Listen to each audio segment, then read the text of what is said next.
So, that latest episode of the Chaotix Casefiles.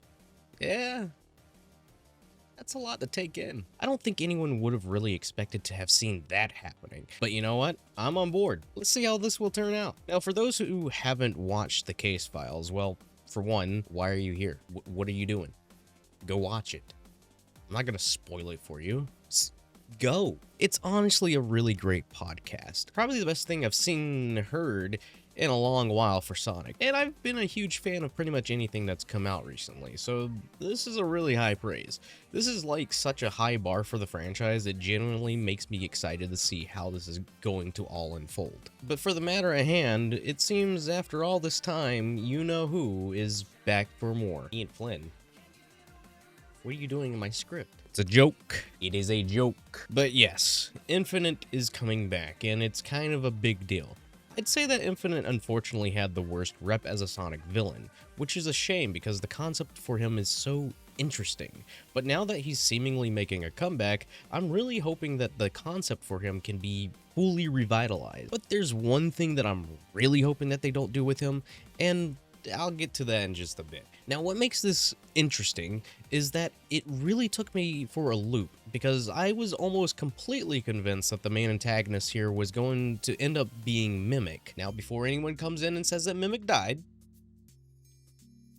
I'm well aware of this. But from my perspective of listening to the podcast and not fully understanding where it may fall within the lines of events between IDW and the games, the only thing that gave me an idea that it could have been Mimic is how Tangle talks about Whisper's backstory.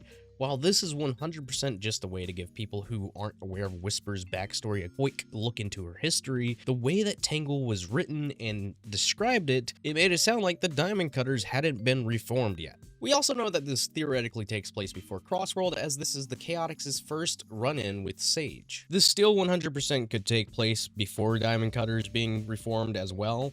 It'd be weird, but not completely out of the possibility. Until the end of the podcast, we won't know for sure, as we know it's been said that we'd have a clearer answer when the case files has wrapped up. But what makes this even more interesting to me is just how well they were able to hide the fact that it was 100% leading toward the potential return of Infinite. But the thing that sticks out the most here is that his approach to utilizing his illusions is completely different from what we're used to. When he'd use phantom clones, they would act on their own accord or feel like they were their own individualized character, as opposed to it being Infinite himself. With this in mind, it seems Infinite may not have his own form anymore and is utilizing his knowledge of Sonic's friends to shapeshift and transform into them. But how he's doing this is really the bigger mystery here. With his illusions, there's usually a tail, the Phantom Ruby sound, red glows, red pixel-like particles. Obviously, they couldn't work the sound of the Phantom Ruby into it, as it would be a huge dead giveaway.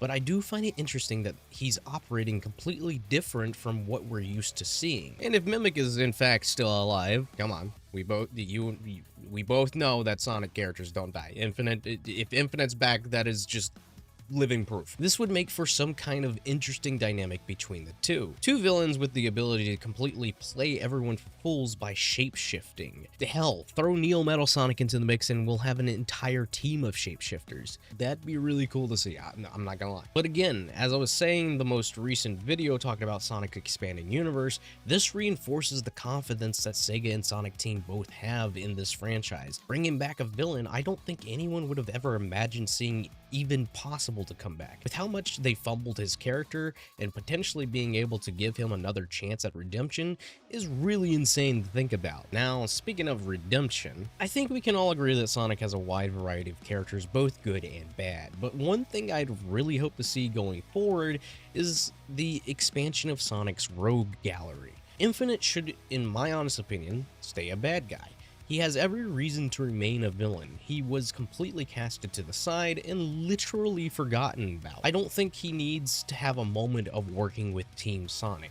His intention should be completely fueled by the hatred for everyone, including Eggman, as Eggman is quite literally the sole reason why he's having the shapeshift into different characters, or why he's having the hide to begin with. But that's just my honest opinion and how I view it. I'm sure there can be a good side to Infinite's character, as we know his mind was pretty much scrambled due to the Phantom Ruby, but even before he became completely influenced by it, he was a part of a group that would raid bases and steal things, so his nature has always pretty much aligned with a bit of evilness to him. I'm all for whatever they end up doing with his character, even if it's not the direction I'd personally take. I don't write the games, I don't write the stories, I don't own the characters, so it's not my call to make. But I think it'd just be really awesome to keep him as a bad guy, as I feel like he's just so much cooler being able to stand on his own. Maybe completely separate from Eggman as well. Infinite should be the reason why Eggman would want to team up with Sonic. Especially if Infinite's goal within the case files is to use the astronomic lenses as a way to rebuild the Phantom Ruby. I also personally believe that this could be building up to the next mainline Sonic game, but I'll save my thoughts on that for another video.